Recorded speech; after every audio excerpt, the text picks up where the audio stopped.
Selamat malam rekan-rekan sekalian, selamat malam Pak Anies. Selamat datang di Kobe yang dingin, Kobe Kota Romantis. Dingin-dingin empuk kalau kata Pak BZ. Saking dinginnya kita bisa memikirkan sesuatu ide yang membuat kita bisa dihangat semua. Perkenankan di sini saya untuk memperkenalkan sebuah lembaga yang memang hasil buah pemikiran dari rekan-rekan Kawula Muda PPI Kobe dalam rangka menjawab salah satu tantangan pendidikan di masa yang akan datang. Lembaga ini kita namakan sebagai Tunas Indonesia PPI Kobe, dan mulai diresmikan semenjak tanggal 26 September 2010.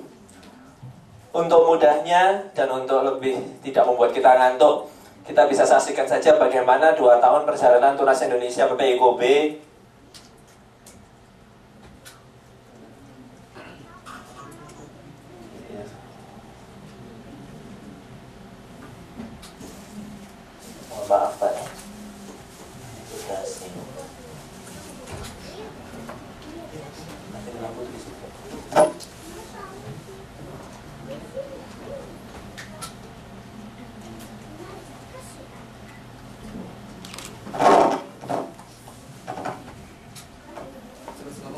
Ya.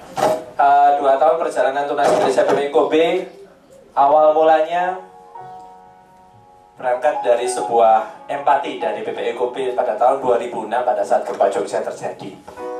Pada waktu itu tentunya rekan-rekan telah mengetahui bahwa banyak sekali korban nyawa, korban harta, korban rumah, dan pada yang paling memilukan pada saat itu adalah banyak sekali anak-anak terancam putus sekolah. Sekitar kurang lebih 6.400 orang anak.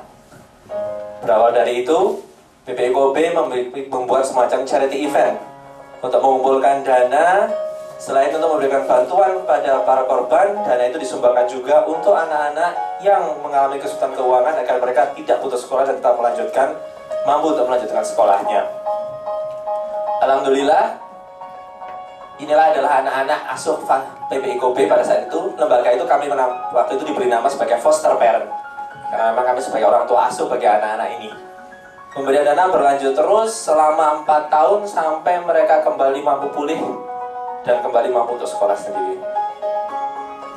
Alhamdulillah setelah itu ternyata dana yang ada di PPI Kobe masih sangat besar, sehingga pada tanggal 25 September 2010 melalui hasil penggodokan berbulan-bulan kami mendirikan Tunas Indonesia PPI Kobe. Ini adalah para pejuangnya, termasuk diantaranya Pak BZ ada di sini. Ketuanya adalah Mas Hanggoro yang saat ini menjadi ketua PPI Kansai. Pada 2011 kami meluncurkan website kami untuk promosi Tunas Indonesia ke seluruh dunia dan seluruh Indonesia.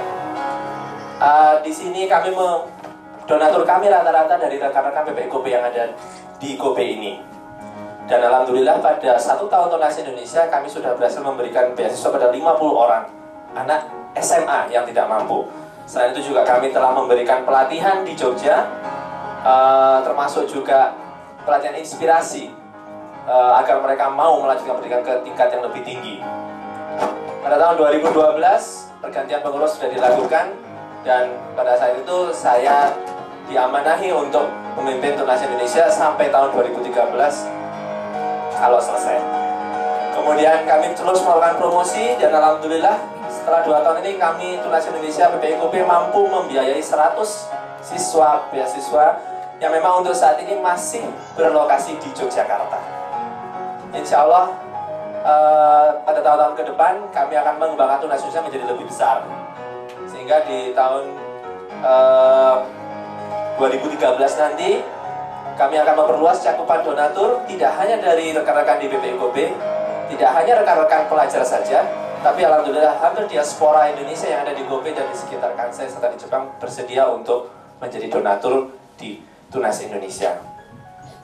Untuk itulah maka pada tahun 2013 di sini kami memiliki resolusi sebagai berikut.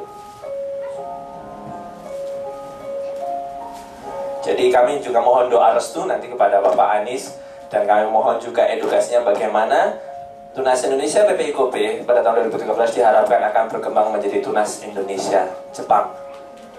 Di mana di sini tidak lagi donatur hanya berasal dari pelajar saja, tapi dari seluruh diaspora Indonesia yang ada di Jepang.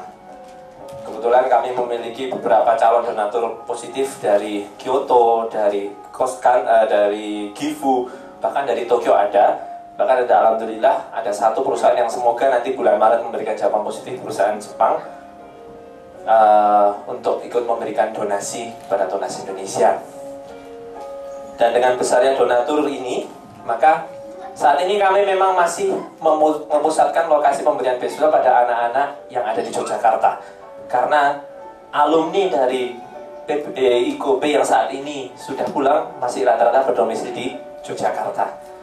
Namun pada tahun 2013 ini kami telah berhasil mengembangkan koordinasi dengan alumni yang berada di DKI Jakarta, dan insya Allah akan dibuka Tunas Indonesia DKI Jakarta. Dan apabila yang BZ sudah kembali ke Surabaya beserta kawanannya, insya Allah pada tahun berikutnya Tunas Indonesia Surabaya dan Jawa Timur akan segera dibuka. Judulnya Tunas Indonesia Jawa Timur. Tunas Indonesia Surabaya Jawa Timur? Yakin? Yakin Pak ya? Yakin? Berarti ya. Alhamdulillah kalau Tunas Indonesia Jawa Timur. Semoga teman rekan-rekan siswa SMA di Jawa Timur bisa membuka itu. Kemudian pada 2013 ini sebenarnya kami ingin, dengan rendah hati kami ingin mengajukan semacam kolaborasi dengan Indonesia Mengajar yang dipimpin oleh Bapak Anies Baswedan, terutama dalam hal kelas inspirasi. Kami sangat mengagumi program ini khususnya dalam memberikan inspirasi bagi rekan-rekan sekolah dasar, sekolah menengah untuk senantiasa berjuang bahwa dengan pendidikan semua bisa dicapai. Namun kalau mohon maaf apabila saya salah, tapi selama ini program kelas inspirasi masih di Jakarta Pak ya. Kalau memang misalnya berkenan kolaborasi ini bisa kita kembangkan sampai pada Yogyakarta, maka alhamdulillah mungkin responnya akan semakin luar biasa. Kira-kira demikian itulah perkenalan singkat dari Tunas Indonesia BPIKOB yang insya Allah sebentar lagi akan menjadi Tunas Indonesia Jepang. Untuk lebih lanjut, untuk informasi lebih jauh teman-teman bisa mengunjungi dan mengenali kami di www.tunasindonesia.org atau bisa mengontak kami di nomor kontak person yang sudah tersedia di situ. Mari rekan-rekan sekalian yang ada di sini maupun yang rekan-rekan teman-teman PPI di seluruh dunia yang ingin sedikit menyumbangsikan sedikit rezekinya untuk rekan-rekan siswa di SMA di Indonesia yang kurang mampu, mari bergabung sebagai donatur atau sebagai relawan Tunas Indonesia. Terima kasih atas perhatian teman-teman sekalian. Assalamualaikum warahmatullahi wabarakatuh. Baik, terima kasih untuk masih menyambung dari apa yang disampaikan oleh Saudara Dian. Kita semua berharap bahwa Tunas Indonesia akan menjadi Tunas Indonesia Jepang yang sifatnya independen. Ini agar semua donatur itu nggak hanya berasal dari Kobe, tapi juga berasal dari seluruh area yang ada di Jepang. Pertanggungjawaban Tunas Indonesia Jepang ini bukan pada PPI, tetapi sifatnya adalah independen.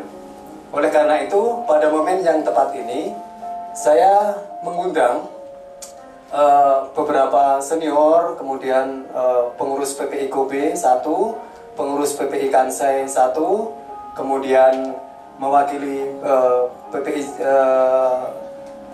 untuk PPI Jepang, saya sebagai penasihat, kemudian Bapak Anies untuk maju ke depan. Kita semua berharap agar Tunas Indonesia dan PPI bisa maju.